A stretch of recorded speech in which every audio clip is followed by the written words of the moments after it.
오늘 우리가 읽은 사사기 본문은 정말 기괴하고 어떤 면에서는 잔인하고 폭력적인 것을 보고하는 본문입니다. 그래서요, 가장 유명하고 가장 권위 있는 여성 신학자 중에 한 명인 필립스 트리블이라는 여성 신학자가 이 본문을 향해서 뭐라고 정의했냐면 폭력적인 테러가 가득한 테러 본문이다. 테러가 자행된 본문이다. 이렇게 정의했습니다. 이 본문의 내용을 이렇게 머릿속에 그려보고 상상해보면 정말 잔혹하게 이를 데 없는 영화 같습니다. 이런 몰상식하고 야비한 것을 성경이 왜 쓰고 있는지 너무나도 충격적이라고밖에 얘기할 수 없는 기록입니다. 근데 이 몰상식하고 파괴적인 그리고 잔인한 이 기록이 또 있죠. 바로 예수님의 십자가의 사건입니다. 인간의 잔인하고 몰상식한 그 마음으로 예수님에게 폭력을 가한 사건이 십자가의 사건이기 때문입니다. 어떤 면에서 인간의 폭력의 끝판왕이 십자가의 사건일 수 있습니다. 가장 잔혹한 방법으로 예수님을 죽인 사건을 기록하고 있어요. 4개의 복음서가. 왜 이런 기록이 있을까요? 이것에 대해서 필립스 트리블이라는 여성 신학자는 이런 잔혹한 이야기가 있는 이유는 인간 자신이 얼마나 잔혹한지를 좀 깨달아 알아라 라고 성경이 보여주고 있는 것이다. 너희의 모습도 별 다르지 않다 라는 것을 깨달으라고 써있다고 얘기합니다. 우리가 오늘 읽었던 복음서에 의하면 실로암 망대가 무너졌습니다. 엄청난 재난이 일어났죠. 거기서 18명의 사람들이 죽었습니다. 그때 사람들은 논쟁을 벌여요. 무슨 논쟁을 벌이냐. 거기 있는 사람들이 얼마나 죄를 많이 졌길래 망대가 무너져서 죽었냐. 이런 논쟁을 벌입니다. 그리고 예수님한테 물어봐요. 이 사건을 어떻게 보냐고. 그때 예수님이 이렇게 얘기하십니다. 그 사건을 보고 너희는 회개해야 된다. 너희도 그 사람들과 다르지 않다. 즉 무엇인가 엄청난 재난이 일어나고 잔혹한 일이 벌어졌을 때 나는 어떤가에 대한 반성과 회개가 있어야 된다고 예수님이 얘기하셨습니다. 이 얘기를 통해서 우리가 알 수 있죠. 사사기 19장에 나온 그 잔인한 폭력성이 우리에게도 있다는 사실. 그리고 이 폭력에 대해서 우리는 어쩌면 되게 비겁한 사람으로 산다, 무기력한 사람으로 산다고 우리를 볼 수 있습니다. 저는 이 본문을 볼 때마다 비겁한 저를 보기 때문입니다. 이 본문을 조금 더 좀 구체적으로 보면 이렇습니다. 19장 1절에 이 레위인이라는 사람에 대해서 언급하고 있어요. 이 사람을 언급하면서 뭐라고 얘기하냐면 에브라임 산골에 살고 있는 레위인이라고 19장 1절에 기록하고 있어요. 근데 이 산골이라는 표현을 일부러 하고 있는 거예요. 세번역이 정말 잘 번역하고 있는 거예요. 히브리어로 보면 이게 되게 외진 지역, 외딴 지역, 혹은 북쪽 끝 지역 뭐 이런 뜻이에요. 즉 레위인은 아주 외딴 곳에서 살고 있는 사람입니다. 근데 이렇게 외딴 지역에서 살고 있는 레위인이라고 평가하는 이유는, 보도하는 이유는 앞에 있었던 미가의 제사장 요나단은 자기의 이익에 따라서 왔다 갔다 하면서 제사장이 된 레위인이잖아요. 근데 이 사람과 다르게 정말 외지에 가고 레위인으로서 살고 있는 어쩌면 되게 신실한 레위인이다 라고 얘기하고 싶었는지 모릅니다. 그리고 이 레위인의 또 하나의 특징은 첩이 있다는 겁니다. 첩이 있다는 건 뭐 이 사람이 방탕하다 이런 뜻이 아니라 아마도 히브리어상 보면 두 번째 부인이란 뜻이에요. 이스라엘 사람들이 두 번째 부인을 맞이하면 첫 번째 부인이 아들이 없을 때입니다. 우리가 아브라함에서 잘 볼 수 있잖아요. 즉 두 번째 부인을 얻어서 자기의 대를 잇고자 했던 레위인의 소망이 있었을지 모르겠다라고 볼 수 있습니다. 그런데 이 두 번째 부인을 맞이하고 문제가 발생했습니다. 2절을 세번역 성경으로 보면 이렇게 기록되어 있어요. 그러나 무슨 일로 화가 난 그 여자는 그를 떠나 유대 땅의 베들레헴에 있는 자기 친정집으로 돌아가서 넉 달 동안 머물러 있었다. 여자가 화가 났어요. 이 첩이. 그래갖고 친정으로 아주 먼데 베들레헴까지 아주 멀거든요. 근데 넉 달 동안 머물러 있어요. 근데 이 본문은 개역개적 성경으로 보면 좀 너무 다르게 번역하고 있어요. 뭐라고 번역하고 있냐면 그 첩이 행하고 남편을 떠나 유다 베들레헴의 그의 아버지 집에 돌아가서 거기서 넉 달 동안 지내매 이렇게 번역하고 있어요. 새 번역은 뭐라고 번역하냐면 이 여자가 무슨 일로 화가 나서 친정에 갔다고 번역하고 있고 개역 개정 성경은 이 여자가 행음 바람이 나서 유부녀가 이제 바람이 나갖고 남편을 떠나서 도망갔다 이렇게 표현하고 있는 거예요.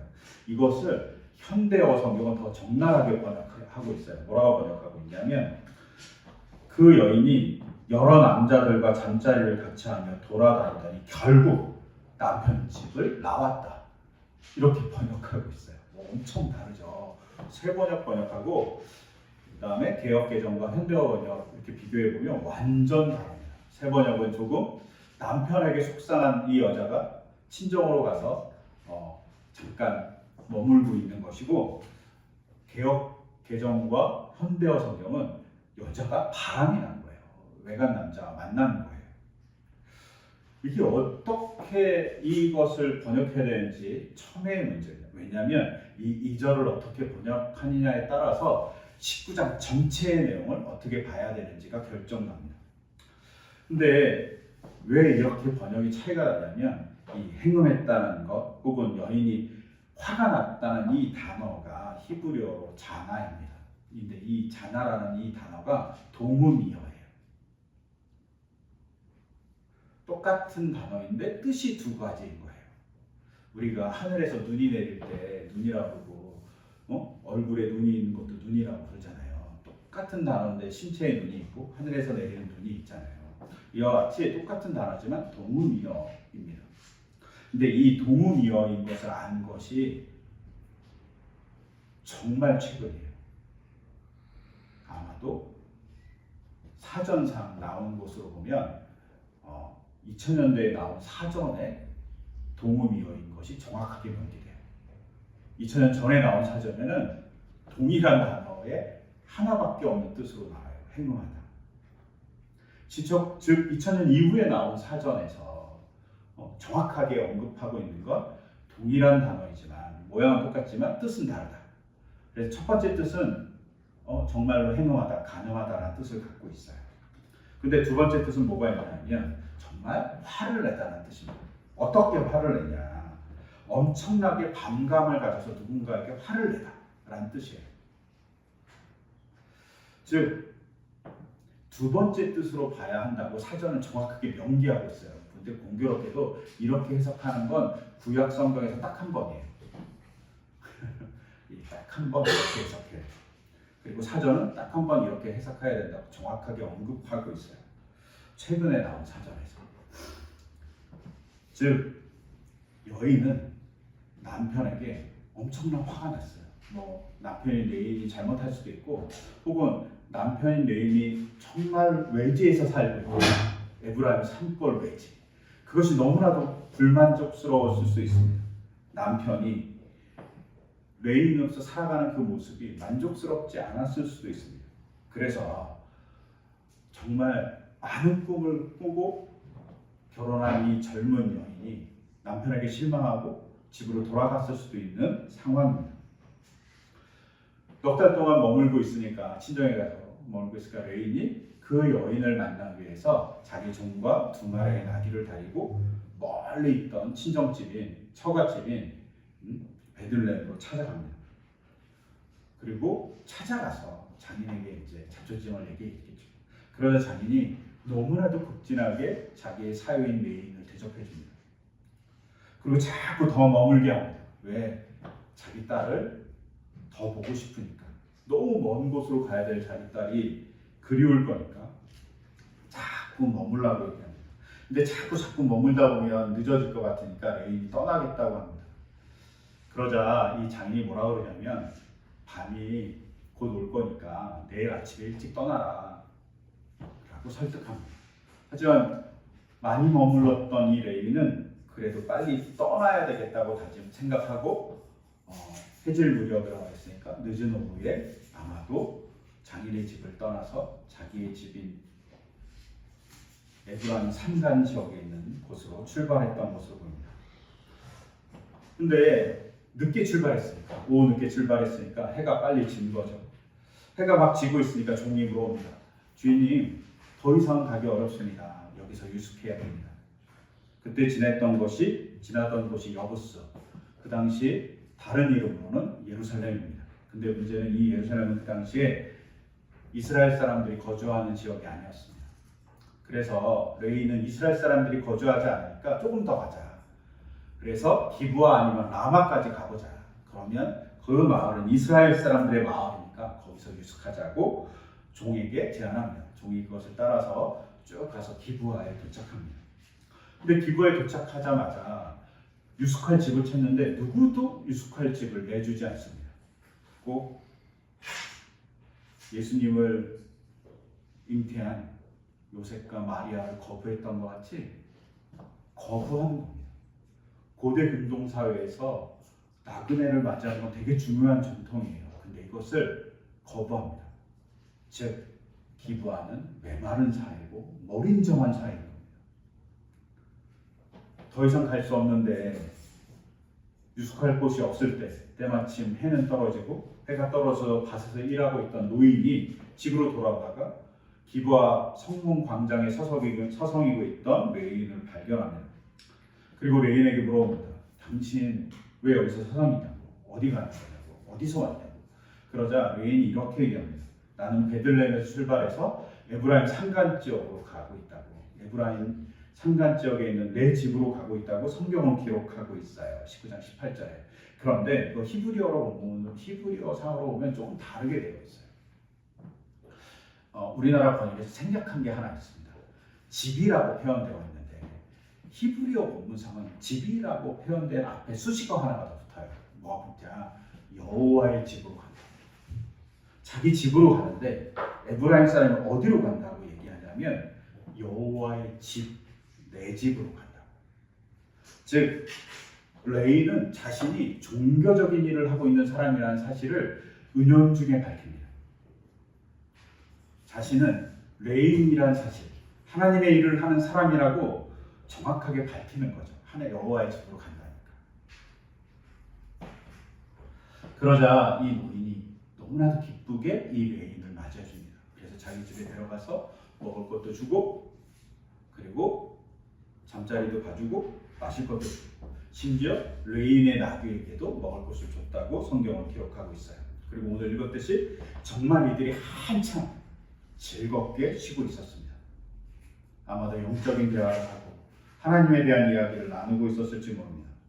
그 순간 불량배가 찾아옵니다. 그리고 그 집을 둘러쌌다고 얘기해요. 엄청나게 많은 사람들이 찾아온 거죠. 그런데 오늘 본문에서는 성읍에 불량한 사내들이 몰려와서 이렇게 번역하고 있지만 히브리어 본문은 조금 더 달라요. 이 본문을 번역하기가 좀 어려웠을 수 있는데 왜냐하면 구분하기 조금 어렵게 되어 있긴 해요. 근데 히브리어 본문을 직역하면 어떻게 되어 있냐면 기브온 성읍의 사람들과 불량한 사람들이 그 집을 둘러쌌다. 이렇게 표현하고 있어요. 즉 단순하게 불량한 사람만 온 곳이 아니라 기브온에 살고 있었던 불량한 사람과 더불어서 기브온의 사람들까지 몰려온 거죠. 어떤 면에서 기브온에 살던 불량한 사람들이 선동해서 기브온 사람들을 몰고 온 거예요. 성인들. 그리고 집을 둘러쌉니다. 그리고 막 문을 두드리는 거죠. 그리고 불량배들이 소리칩니다. 노인의 집에 들어온 그 남자를 끌어내시고 우리가 그 사람과 관계를 좀 해야겠어. 이 모습이 어디서 본 것 같잖아요. 똑같은 장면이 성경에 있죠. 어디에 있습니까? 창세기. 소돔성에 롯이 있었는데 롯을 찾아온 천사 2명이 롯의 집에 들어갔을 때 소돔 사람들이 찾아가서 문을 두드리고 그 낯선 나그네를 끌어내라고 우리가 관계를 하겠다고 얘기했던 그 모습과 똑같습니다. 이스라엘 백성의 도시 기브온이 소돔과 다르지 않은 타락한 도시가 되었다고 성경은 얘기하고 있는 겁니다. 이때 노인이 이렇게 얘기합니다. 수치스러운 일을 하지 말아주십시오. 이것이 얼마나 수치스러운 일인지 알고 있으니까 노인이 말립니다. 그런데 듣지 않습니다. 그래서 25절을 보면 이렇게 기록되어 있어요. 그러나 블라메들은 노인의 말을 들으려 하지 않았다. 그래서 그 레위 사람은 자기의 첩을 밖으로 내보내어 그 남자들에게 주었다.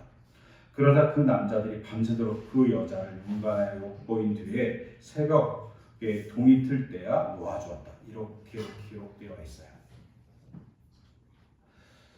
여기서 우리가 잘 봐야 될 대목은 이겁니다. 블랑베들이 말을 듣지 않았을 때 레위인은 자기의 첩을 밖으로 내보내서 이렇게 기록되어 있는데, 이게 그냥 번역은 이렇게밖에 될 수 없는데 약간 히브리어의 뉘앙스를 살려서 조금 제가 다시 번역하면 이렇게 되어 있어요. 레위인은 그의 첩을 강하게 붙잡았다. 그리고 레위인은 그들이 있는 밖으로, 불량배가 있는 밖으로 그 첩을 내던졌다. 이런 뉘앙스예요. 우리 번역에 빠진 것은 강하게 붙잡았다는 것이 빠져 있긴 해요. 레위인이 떨고 있던 자기의 첩을 강하게 붙들고 밖으로 내던진 겁니다. 왜 이랬을까요? 레위인이 자기만 살려고? 그랬을 수 있습니다. 그런데 생각해 보세요. 노인의 집을 다 둘러쌌습니다. 그 공포가 이루 말할 수 없었을 겁니다. 노인이, 그 말을 잘 아는 노인이 자기 딸을 내놓을 정도로 공포와 폭력이 바로 눈앞에 있었던 거죠. 이 상황에, 이 위기를 모면하기 위해서 레인이 한 일은 노인이 자기 딸을 희생하기까지 자기를 보호하려는 그 마음에 자기가 나가야 되지만 자기가 나가지 못하고 어떻게 하냐, 자기의 첩을 던지고 자기가 사랑하는 그 자를. 되게 비겁하죠. 되게 양심 없어 보입니다. 그런데 여기서 질문 하나 던져야죠. 만약에 우리가 위기 상황에 오고 목숨이 경각에 처하고 누군가 희생해야 된다면 우리가 먼저 나서서 희생할까요? 아니면 누군가 내던지면 우리가 살 수만 있다면 누구를 대신 내던질까요? 대부분은 자기가 살기 위해서 누군가를 내던질 겁니다. 우리의 모습이죠.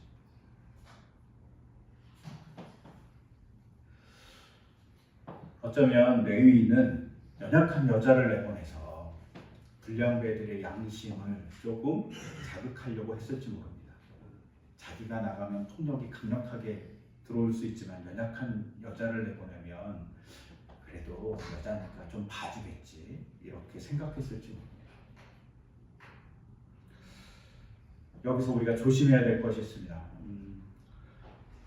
레위 사람들, 불량배들이 레위인을 내보내라고 관계를 하겠다는 이 관계한다는 이 단어가 히브리어로 야다인데, 이 야다라는 것이 어제 1차적인 뜻으로는 알다라는 뜻이에요. 근데 조금 부수적인 뜻으로 뭐가 있냐, 부부가 결혼하는 것을 야다라고 얘기하기도 해요. 어떻게? 둘이 부부가 돼서 성적인 관계를 갖는 것을 야다라고 얘기하기도 합니다. 그래서 많은 사람들이 뭐라고 얘기해요? 레인을, 남자를 끌어내서 동성애를 하려고 했다라고 번역하기도 해요. 그런데 저는 특히 새번역 성경의 번역은 개인적으로는 대단히 반대합니다. 새번역 성경은 25절에서 이렇게 번역해요. 첩이 나오니까 그 불량배들이 밤새도록 운간했다라고 번역해요, 야다를. 그런데 저는 이 번역은 너무나도 과한 번역이라고 생각해요. 왜냐하면 야다라는 뜻에 그렇게 남녀가 관계하다라는 뜻도 있지만 어떤 뜻도 있냐면 내가 그 사람을 갖고 놀았다라는 뜻도 있습니다.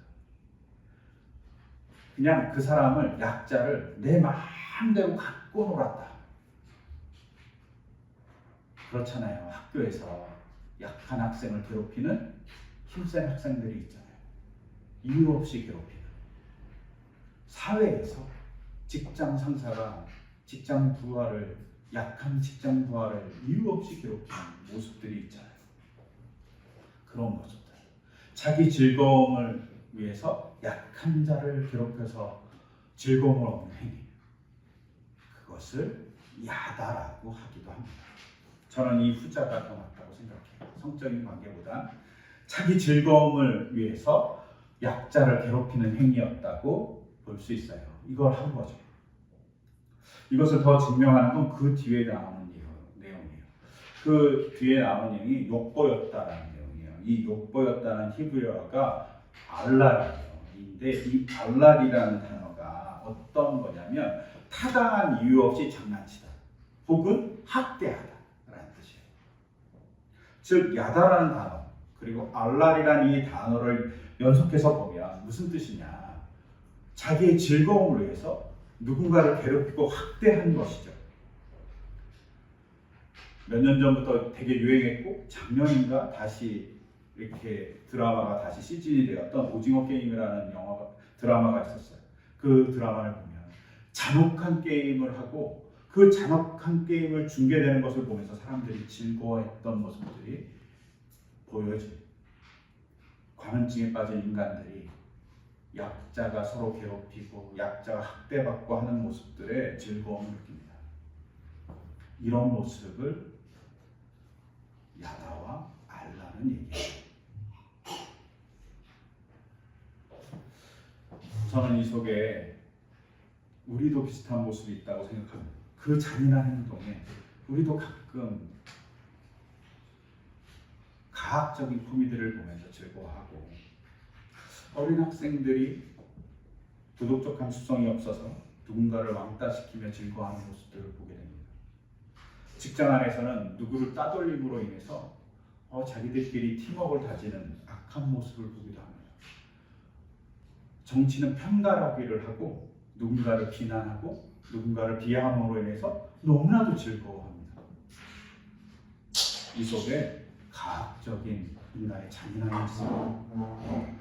그리고 더는 더불어서 최근 들어서 있었던 미국과 이스라엘의 이란 침공 사건, 침공 전쟁을 통해서 바로 더욱 가학적이고 잔인한 인간의 모습을 봅니다. 4월 2일 날 많은 사람들이 기대했습니다. 이제 전쟁이 끝나나 보다. 그리고 저도 되게 기대했어요. 그래서 되게 바빴는데 나중에 그 기사를 저녁에 와서 본 거예요. 그리고 엄청 놀랐습니다. 트럼프라는 대통령이 이렇게 얘기했습니다. 이란을 석기 시대로 되돌려 놓겠다. 기자회견을 왜 했는지 알 수 없는 너무나도 잔인한 이야기를 한 거죠. 이란에 사는 사람들은 어떡하라고, 석기 시대로 되돌려 놓겠다. 근데 저한테 더 충격적인 건 4월 2일 그때 얘기했던 바로 직전에 있었던 4월 1일 백악관의 부활절 행사였습니다. 우연찮게 4월 1일 부활절 행사에 대한 영상을 보게 되었어요. 그리고 백악관에 신앙사무국의 고문인 폴라 화이트 케인이라는 여자 목사가 나와서, 그것도 이브닝 드레스, 하얀 이브닝 드레스를 입고 나와갖고 트럼프 대통령을 소개하는 겁니다. 그리고 막 축복해줘요. 그러면서 이렇게 얘기해요. 당신은 배신당하고 체포되었으며 거짓 고발을 당했습니다. 이는 우리 주님이자 구세주께서 우리에게 보여주신 익숙한 패턴입니다. 하지만 고난은 예수께 끝이 아니었고 당신에게도 끝이 아닙니다. 하나님은 항상 계획을 가지고 계십니다. 3일 만에 그분은 부활하셨고 악을 물리치셨으며 죽음과 지옥, 무덤은 정복하셨습니다.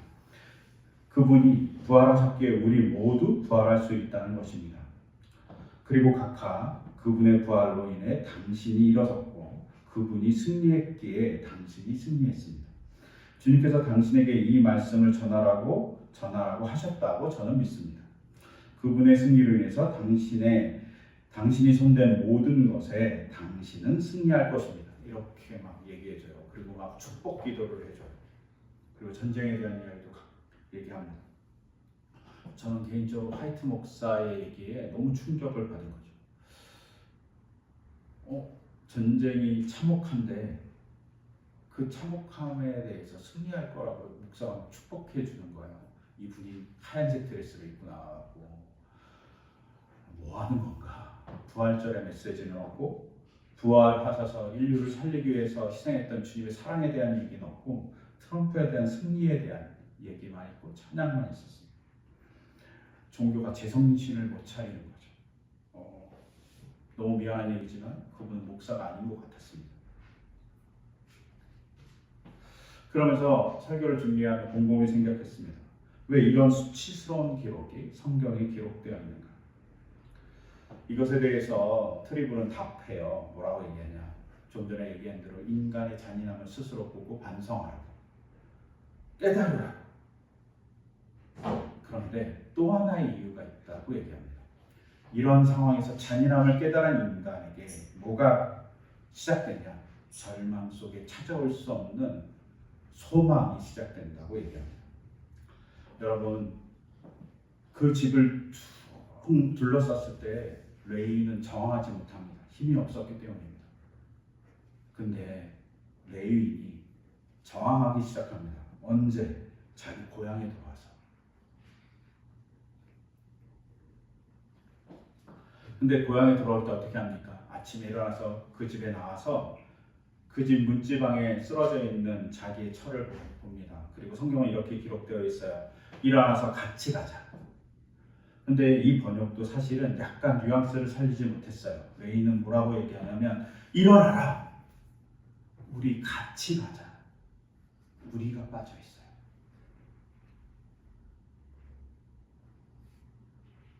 레이는 일어나서 여인한테 같이 가자 이렇게 얘기한 게 아닙니다.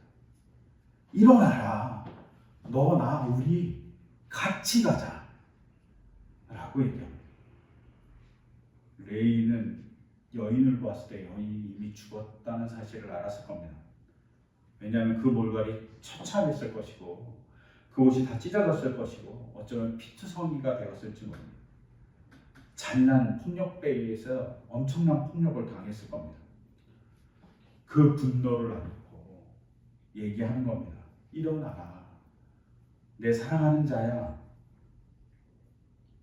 내 사랑하는 그 아름다운 집으로, 따스한 집으로, 정말 스윗한 집으로 같이 가자라고 한탄적으로 얘기하는 것일 수 있습니다. 자기의 미안함, 자기의 비겁함을 가지고 얘기한 것일 수 있습니다. 그리고 그 미안함과 비겁함을 가지고 돌아와서 한 일이 뭐냐? 정말 부정하고 폭력적인 일을 자기의 아내에게 향합니다. 자기 아내의 주검을 12조각으로 나눕니다. 그리고 이스라엘에게 다 보냅니다. 왜 이랬을까요? 힘없는 그가 저항하기 위해서, 폭력을 없애기 위해서 일어납니다.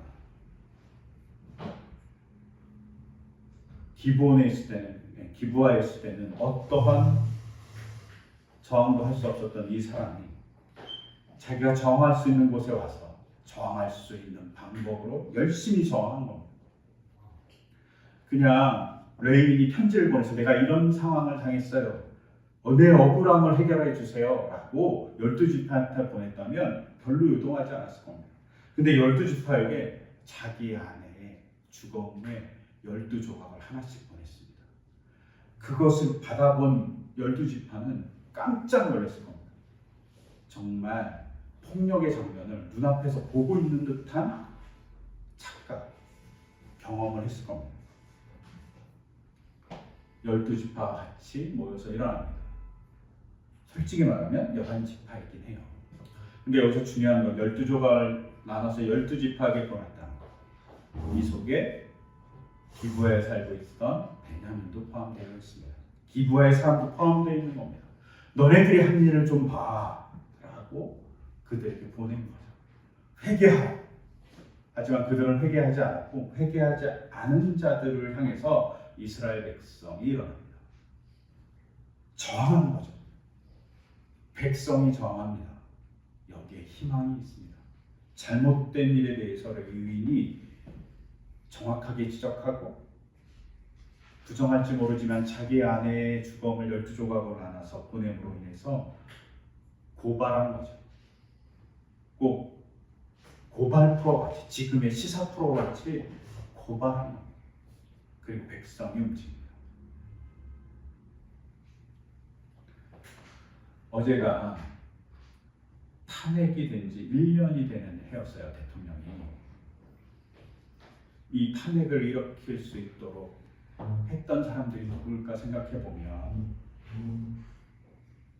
계엄을 선포했을 때 정말 목숨을 걸고 여의도에 갔던 백성들입니다. 그리고 군인들 중에 정말 적극적으로 행동하지 않았던 양심 있는 군인들이 있었습니다.